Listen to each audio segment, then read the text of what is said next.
Donc moi, ce que j'ai envie de dire sur cette question de l'ANRU, c'est que c'est un dispositif au même titre que d'autres dispositifs qui d'apparence nous donnent un sentiment de volonté de faire changer les choses et la situation des habitants dans les quartiers. Mais malheureusement, comme pas mal de dispositifs, c'est le contraire qui se passe. On a l'impression que plus on met de moyens, moins la situation s'améliore dans les quartiers populaires. Quand je parle de différents dispositifs, on a les dispositifs de la politique de la ville, on a les dispositifs des centres sociaux, on a l'ANRU, qui, dans leurs textes, dans leurs préconisations, on parle de l'habitant comme étant acteur dans ces dispositifs. La plupart des dispositifs disent que l'habitant doit être au cœur de l'action, mais c'est le contraire qui se passe. Les habitants, on ne les consulte qu'à la fin, c'est-à-dire que dans le cas de la rue, c'est quand on leur présente les maquettes. Dans le cadre de la politique de la ville, les habitants sont à côté. Et dans les cadres des centres sociaux, qui peuvent jouer un rôle formidable parce que c'est là où on définit les politiques d'action sociale dans les quartiers, aujourd'hui, on tue la vie associative. Les municipalités qui gèrent les centres sociaux. Dans plusieurs quartiers de France, c'est un peu la situation qui se passe. Et quand on annonce qu'on a mis des millions dans ces quartiers-là, et que finalement les habitants sont jamais contents, parce que ces dispositifs sont mal menés, sont mal mis en place et ils ne respectent pas comme ils ont été préconisés.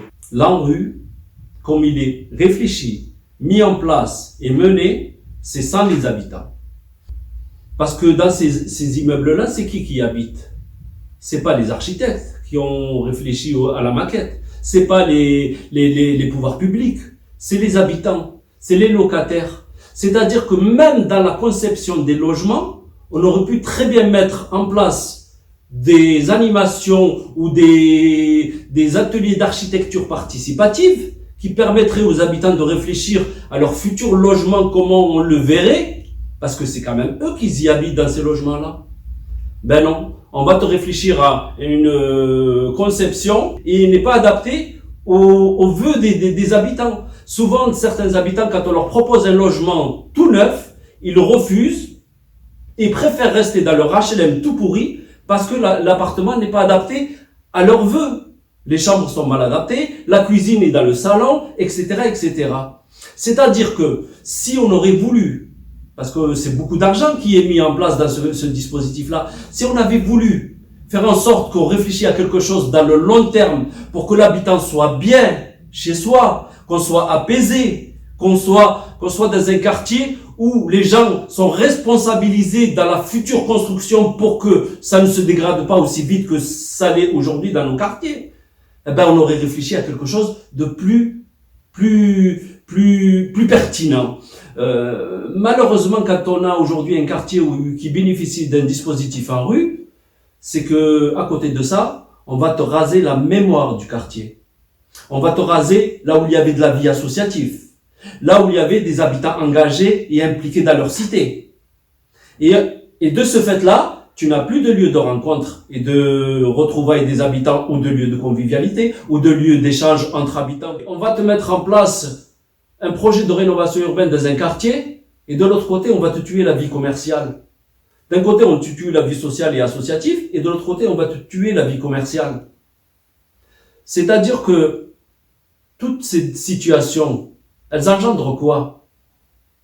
Elles engendrent ce qu'on vit aujourd'hui dans nos quartiers. Cette violence inouïe qui se retourne contre elle-même.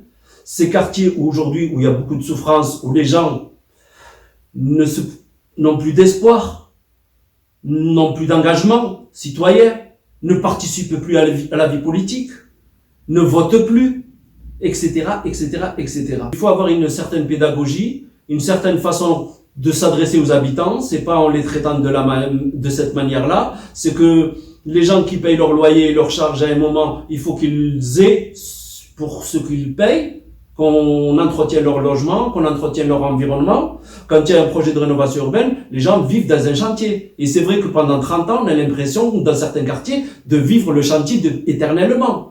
Les bruits des marteaux-piqueurs, des tractopelles, etc., etc., c'est toute la journée. Devons nous organiser nous devons manifester, nous devons nous mobiliser. Le DAL, HLM est à votre disposition. Contactez-nous. Nous viendrons dans n'importe quel quartier où il y a une volonté de se mobiliser et de se structurer et de s'organiser. Rejoignez-nous. Ensemble, nous allons faire en sorte que nos droits soient défendus.